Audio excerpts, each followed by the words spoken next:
Did you know that over the course of 200 years, nearly 2 million Europeans left everything behind to march thousands of miles toward the Holy Land? These weren't just soldiers, but farmers, merchants, nobles, and even children, all united by a single call that would reshape the medieval world forever.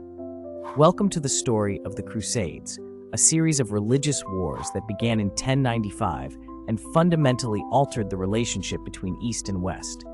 Picture medieval Europe in the late 11th century. It's a continent emerging from the Dark Ages, fragmented into countless kingdoms, where most people never travel beyond their village. Yet something extraordinary is about to unite them in an unprecedented way. It all starts with Pope Urban II standing before a crowd in Clermont, France.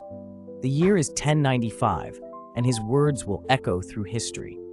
God wills it, he declares, calling for a holy war to reclaim Jerusalem from Muslim control.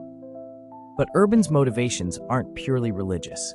He's responding to a desperate plea from the Byzantine emperor, whose empire is crumbling under pressure from the Seljuk Turks. Urban promises something revolutionary for medieval society. Anyone who takes the cross will receive complete forgiveness of sins. For a population terrified of eternal damnation, this offer is irresistible. Within months, an estimated 100,000 people have sewn crosses onto their clothing and begun the long journey eastward. The First Crusade becomes a shocking success, but not in the way anyone expected. The Crusaders aren't a unified army, but rather a chaotic collection of groups, speaking different languages and following different leaders. They face starvation, disease, and brutal warfare. Yet somehow, they captured Jerusalem in 1099 after a siege so violent that chroniclers describe blood flowing ankle-deep through the streets. What follows surprises everyone, including the Crusaders themselves. Instead of returning home, many stay to establish Crusader states along the eastern Mediterranean.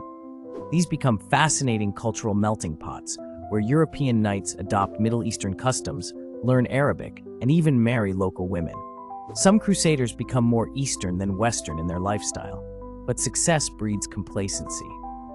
By 1144, the Muslim world produces its own unifying figure, Zengi, followed by his son Nur ad-Din, and finally the legendary Saladin.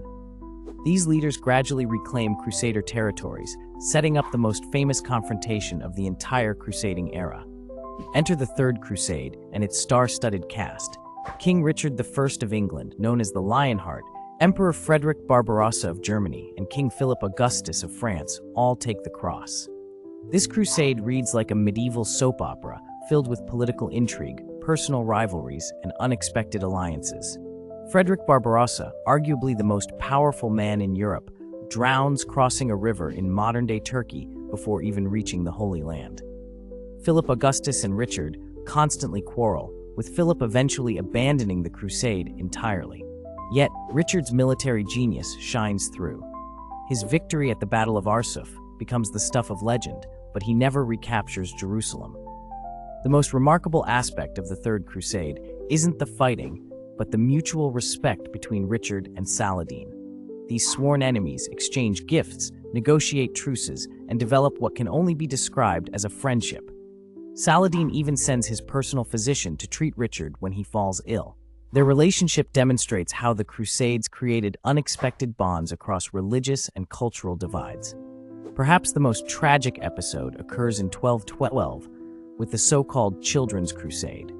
Thousands of young people, inspired by a French boy named Stephen and a German boy named Nicholas, believe they can succeed where adults have failed. Most historians now believe these weren't actually children, but rather young adults and adolescents. Nevertheless, the movement ends in disaster, with many participants sold into slavery or dying from exposure and starvation. The Fourth Crusade of 1204 reveals how far the movement has strayed from its original purpose. Instead of fighting Muslims, the Crusaders attack Constantinople, the greatest Christian city in the world. They loot the Byzantine capital so thoroughly that it never fully recovers, effectively ending the Byzantine Empire as a major power. This catastrophe creates a permanent schism between Eastern and Western Christianity. Later crusades become increasingly desperate attempts to recapture the glory of earlier successes. The Seventh Crusade sees King Louis VII of France captured in Egypt. The Eighth Crusade costs Louis his life. By 1291, when the last Crusader's stronghold of Acre falls, the age of the Crusades effectively ends. But the Crusades' true significance lies not in their military outcomes, but in their unintended consequences. These wars create the first international banking system, as Italian merchants develop credit networks to finance crusading expeditions. The famous military orders like the Knights Templar become Europe's first multinational corporations. Trade routes established during the Crusades bring Eastern goods to European markets. Sugar, spices, silk, and new agricultural techniques transform European life. The compass, gunpowder, and advanced mathematics enter Europe through these connections. Universities begin teaching Arabic texts on medicine, philosophy, and science. The Crusades also accelerate the decline of feudalism. Noble families bankrupt themselves financing expeditions, while monarchs gain power by taxing crusading efforts.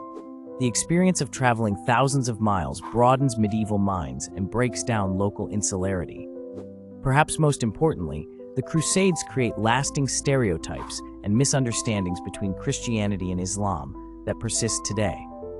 Medieval chroniclers on both sides develop propaganda narratives that emphasize religious differences while ignoring the complex political and economic factors driving these conflicts. Modern scholarship reveals that medieval Muslims and Christians had more in common than their descendants might expect. Both societies valued honor, hospitality, and learning. Both produced remarkable architecture, poetry, and scholarship. The Crusades represent a tragic missed opportunity for greater understanding and cooperation. Yet these wars also demonstrate humanity's capacity for both remarkable devotion and terrible violence. Ordinary people abandoned comfortable lives for uncertain adventure based purely on religious conviction. They endured incredible hardships and achieved seemingly impossible victories through sheer determination. The Crusades remind us that historical events rarely unfold as their initiators intend. Pope Urban II wanted to reunite Christianity and reclaim the Holy Land. Instead, he triggered centuries of conflict that ultimately weakened both Eastern and Western Christianity while strengthening Islamic unity. Today, as we grapple with religious and cultural tensions around the world, the Crusades offer both cautionary tales and surprising examples of cross-cultural cooperation. They show us that even in times of conflict, individuals can transcend religious and ethnic boundaries to find common ground. The next time you use a bank, enjoy sugar in your coffee, or navigate with a compass, remember the Crusades. These medieval holy wars, intended to separate East from West, ultimately brought them closer together in ways their participants never imagined.